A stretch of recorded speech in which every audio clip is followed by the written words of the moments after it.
नमस्कार मित्रांनो, जे के वाला या आपल्या यूट्यूब चॅनलवर सर्वांचं सहर्ष स्वागत आहे. आज 16 जानेवारी 2026च्या आपण महत्त्वाच्या घडामोडींचा अभ्यास करणार आहोत. चला तर आपण वेळ न दवडता अभ्यासाला सुरुवात करूया.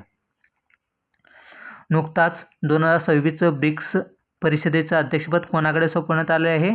तर 2026साठी ब्रिक्स परिषदचे अध्यक्षपद भारताकडे सोपवण्यात आलेले आहे आणि 2026ची ही 18वी ब्रिक्स शिखर परिषद असणार आहे. आणि भारताने या कोणाकडून अध्यक्षपदाचा भार स्वीकारला आहे? तर भारताने ब्राझीलकडून ब्रिक्स शिखर परिषदेचा अध्यक्षपदाचा भार स्वीकारलेला आहे. आणि ब्रिक्सची स्थापना कधी आहे? ब्रिक्सची स्थापना 2000 साली आहे आणि ब्रिक्समध्ये एकूण 11 सदस्य आहेत. आता आपण मागील काही अध्यक्ष बघूया, म्हणजे जे ते परिषदा झाल्या होत्या त्या. 2026ची ब्रिक्स परिषद भारतात होणार आहे. 2025ची ब्रिक्स परिषद ब्राझीलमध्ये झाली.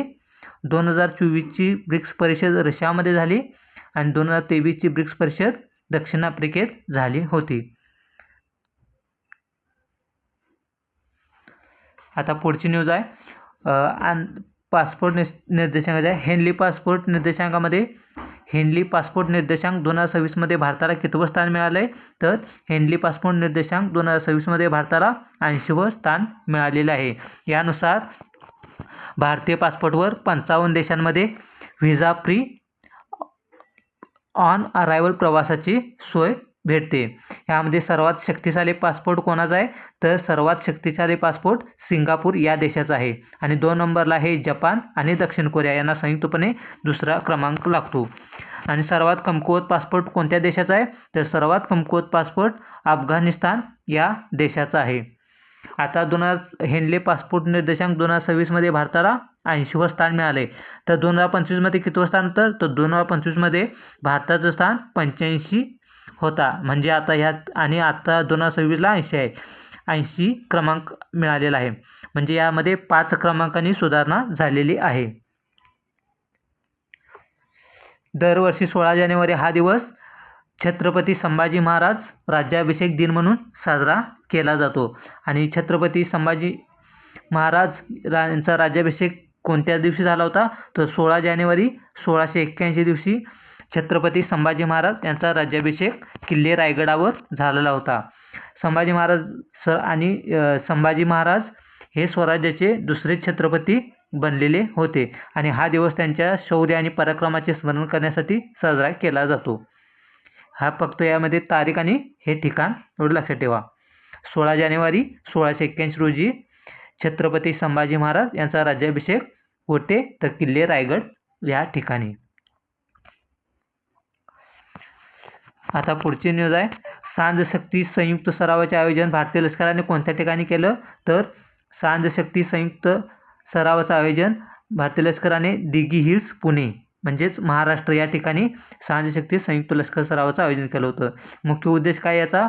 नागरी लष्करी समन्वय वाढवणे हा या सांज शक्ती संयुक्त सरावाचा उद्देश होता.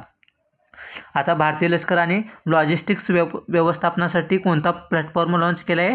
तर डेम प्लॅटफॉर्म हा लॉन्च केलेला आहे. आता डेमचा लॉंग फॉर्म काय? डिपोट इंटिग्रेशन मॅनेजमेंट एडिशन म्हणजेच डेम प्लॅटफॉर्म हा भारतीय लष्कराने लॉजिस्टिक व्यवस्थापनासाठी लॉन्च केलेला आहे. आता पायाभूत सुविधाची एक बातमी आहे.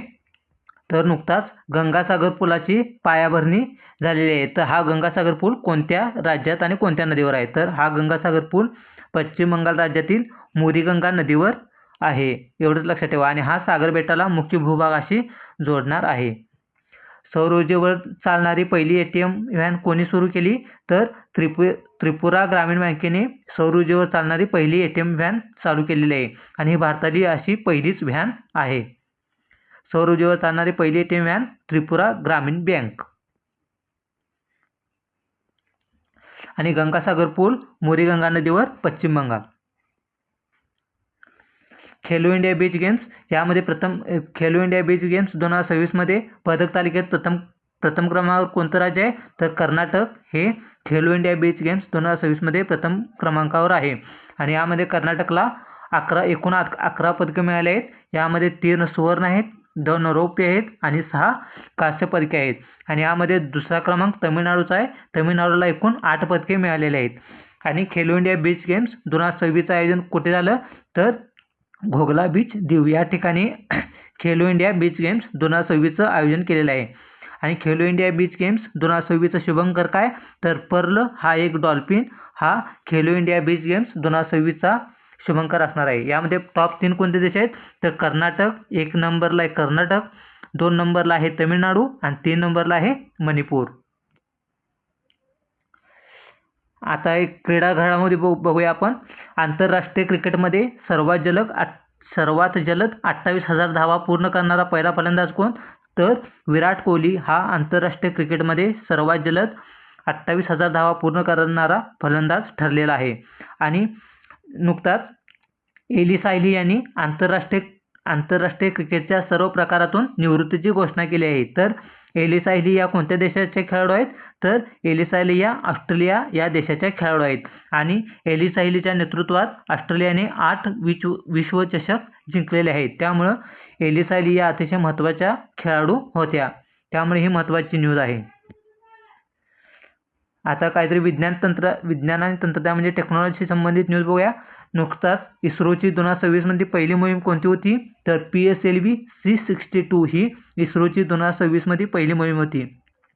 आणि यामध्ये मुख्य उपग्रह कोणता होता तर EOS-08 अर्थ ऑब्झर्वेशन सॅटेलाइट हा यामध्ये मुख्य उपग्रह होता. आणि ही मोहीम अयशस्वी ठरलेली आहे.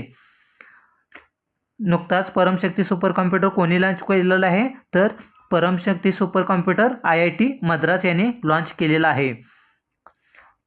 नुकताच ग्रोक या चॅटबॉटवर कोणत्या देशांनी बंदी घातलेली आहे तर ग्रोक AI या चॅटबॉटवर मलेशिया आणि इंडोनेशिया या देशाने बंदी घातलेली आहे. आत्ताच आपण बघितलं इस्रोची 2026मध्ये पहिली मोहीम PSLV C62 आणि मुख्य ग्रह EOS-08 हा होता. तर इस्रोची स्थापना कधी आहे तर 15 ऑगस्ट 1969 रोजी इस्रोची स्थापना झाली होती. आणि इस्रोचा लॉंग फॉर्म काय इंडियन स्पेस रिसर्च ऑर्गनायझेशन हा इस्रोचा लॉंग फॉर्म आहे.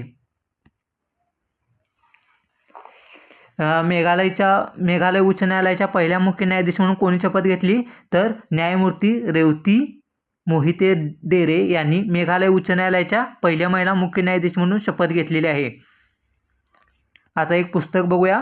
सिंग डान्स अँड लीड हे पुस्तक कोणाचं आहे तर हिंडोल सेनगुप्ता यांचं सिंग डान्स अँड लीड हे पुस्तक आहे. नुकताच अनंतपूर डाळिंबाला GI टॅग म्हणजेच भौगोलिक मानांकन मिळालं आहे. तर अनंतपूर डाळिंबे कोणत्या राज्यात आहेत तर अनंतपूर डाळिंबे आंध्र प्रदेशातील आहेत. आणि नुकताच अनंतपूर डाळिंबे आंध्र प्रदेशातील अनंतपूर डाळिंबला GI टॅग मिळालेला आहे. आता महत्त्वाची बघूया नामांतर झालेलं. नुकताच रतापानी व्याघ्र प्रकल्पाचे नवीन नाव काय झालेलं आहे तर रतापानी व्याघ्र प्रकल्पाचे नवीन नाव विष्णू श्रीधर वाकणकर व्याघ्र प्रकल्प झालेलं आहे. आणि हा रतापानी व्याघ्र प्रकल्प कोणत्या राज्यात आहे तर हा रतापानी व्याघ्र प्रकल्प मध्य प्रदेश राज्यात आहे. नीती आयोगाच्या निर्यात सज्जता निर्देशांकात प्रथम राज्य कोणतं आहे तर नीती आयोगाच्या निर्यात सज्जता निर्देशांकामध्ये महाराष्ट्र राज्य प्रथम क्रमांकावर आहे. आणि भारताची गैर जीवाश्म इंधन क्षमता किती झाली आहे 266.78 गिगावॅट इतकी भारताची गैर जीवाश्म इंधन क्षमता झालेली आहे. आणि यामध्ये 22.6% इतकी वाढ झालेली आहे. मित्रांनो हा आपला डेली करंट अफेअर्सचा उपक्रम असाच चालू राहणार आहे. तर हा व्हिडिओ आवडल्यास लाईक करा, शेअर करा आणि सबस्क्राईब करा. चला तर आता पुढे परत भेटूया पुढच्या भागात. तोपर्यंत नमस्कार.